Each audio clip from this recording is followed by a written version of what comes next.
અહીં દાખલામાં આપણને 3 સંખ્યાઓનો સરવાળો 6 આપેલો છે. એમાં જે 3 સંખ્યાઓ છે તે 3 સંખ્યાઓમાંથી આપણે ત્રીજી સંખ્યા 3 વડે ગુણીને તેમાં બીજી સંખ્યામાં ઉમેરીએ. ત્રીજી સંખ્યાને 3 વડે ગુણીને બીજી સંખ્યામાં ઉમેરીએ તો આપણને 11 મળે છે. બરાબર છે. તો પહેલી સંખ્યા આમાં લેવાની હોતી નથી પહેલા સમીકરણ માટે. પહેલા સમીકરણમાં તો 3 સંખ્યાઓ લઈએ અને સરવાળો 6 મળે છે. પણ બીજું સમીકરણ બનશે કારણ એમાં ત્રીજી સંખ્યાને 3 વડે ગુણીને બીજીમાં ઉમેરવાની છે તો એ આપણને 11 મળે છે એટલે સમીકરણ 2 મળે. જ્યારે ત્રીજું સમીકરણ અહીં મળશે પ્રથમ અને ત્રીજી સંખ્યાઓનો સરવાળો કરતાં આપણને બીજી સંખ્યાના બમણા મળે છે.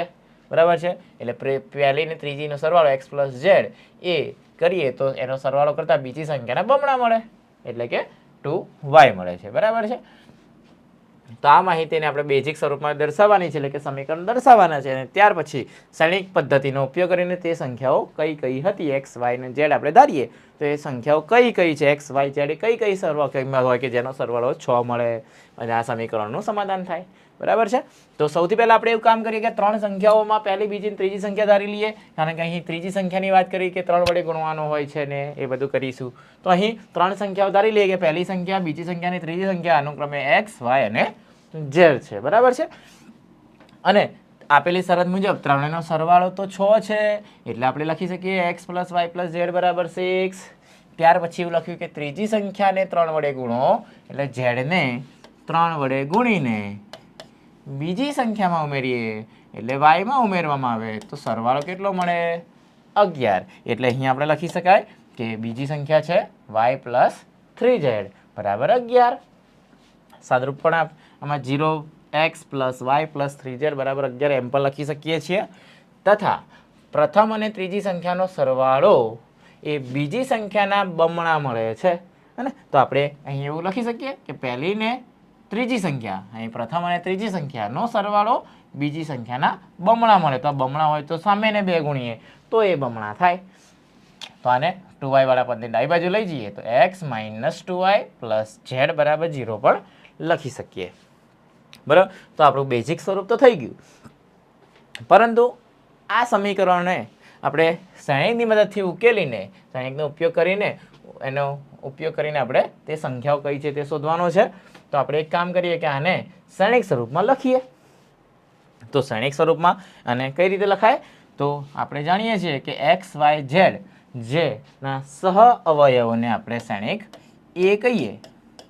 તો અહીં દેખાય કે x પહેલી હાર માટે પહેલા સમીકરણમાં x નો સહગુણક 1 y નો સહગુણક 1 z નો સહગુણક 1 છે.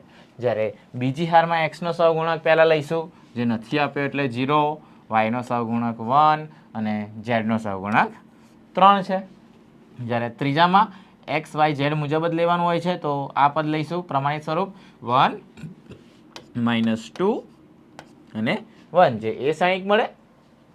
ત્યાર પછી x શ્રેણિક એટલે કે જે આપણને અહીં સંખ્યાઓ ધારેલી છે x y z એટલે કે ચલ એ પોતે જેને આપણે સ્તંભ શ્રેણિકમાં મૂકતા હોઈએ છીએ અને તેનો બંનેનો ગુણાકાર જે અચળ પદ મળે છે જેને આપણે b વડે દર્શાવીએ તો તે પદ છે 6, 11 અને 0. તો આમ આ ax નો ગુણાકાર કરવામાં આવે તો આપણને આ સમીકરણ જ મળે ax બરાબર b. એ સમીકરણ સાથે સરખાવવામાં આવે તો આપણને આ સમીકરણ મળે. જોઈ શકાય x + y + z બરાબર 6. બીજી હાર પહેલો સ્તંભ લઈએ તો 0 + y + 3z બરાબર 11 અને x - 2y + z બરાબર 0. બરાબર છે. તો આ રીતે સમીકરણ મેળવી શકીએ. ચલો તો એના પરથી આગળ વધીએ કે આપણે a b અને x તો મેળવી દીધા પરંતુ નિશ્ચાયક એ શોધીને a ઇન્વર્સ શોધીશું કારણ કે આપણે શોધવાના ત્યાં સંખ્યાઓ x શ્રેણિક શોધવો છે. તો x શ્રેણિક તો આપણે જોયું કે ax બરાબર b હોય તો આની બંને બાજુમાં a ઇન્વર્સ ગુણીએ તો ડાબી બાજુમાં a ઇન્વર્સ ગુણીએ છીએ તો જમણીમાં ઇક્વલ ટુમાં bની પણ ડાબી બાજુમાં જ a ઇન્વર્સ ગુણવો પડે. તો આમ a ઇન્વર્સ ઇન્ટુ a એટલે કે એકમ શ્રેણિક i ઇન્ટુ x બરાબર a ઇન્વર્સ b થાય પરંતુ એકમ શ્રેણિક સાથે ગુણાકાર તો x પોતે શ્રેણિક થશે તો x શ્રેણિક એટલે કે a ઇન્વર્સ b અને x શ્રેણિક તો x y z ઘટકો છે.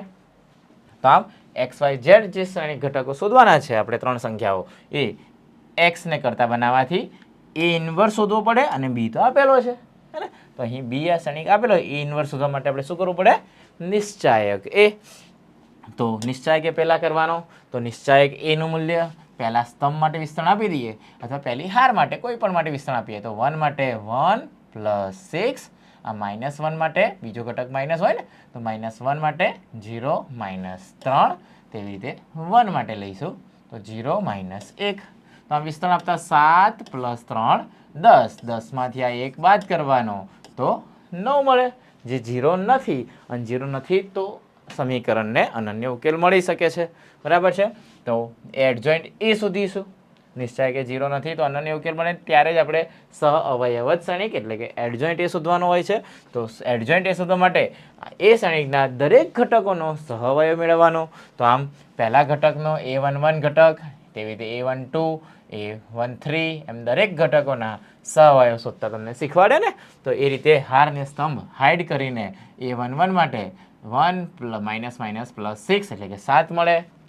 જ્યારે આના માટે આપણે નિયમના માઇનસ, કારણ કે માઇનસ પહેલી હાર બીજા સ્તંભનો ઘટક હોય તો -1ની 1 + 2 3 ઘાત જે માઇનસ મળે છે. અને તે સિવાય ઉપનિશ્ચાયક 0 - 3, તો આમ -+3. તો આપણે દરેક ઘટકો માટે સહઅવયવો શોધી શકીએ ને. તો બીજી હાર માટેના સહઅવયવો, તેવી રીતે ત્રીજી હાર માટેના પણ સહઅવયવો શોધવાના. અને ત્યાર પછી આપણે સહ અવયવત શ્રેણિક શોધવા માટે આમાં a11 ઘટક, a12 ઘટક, a13 ઘટક લઈએ તો પરિવર્ત દર્શાવવો પડે.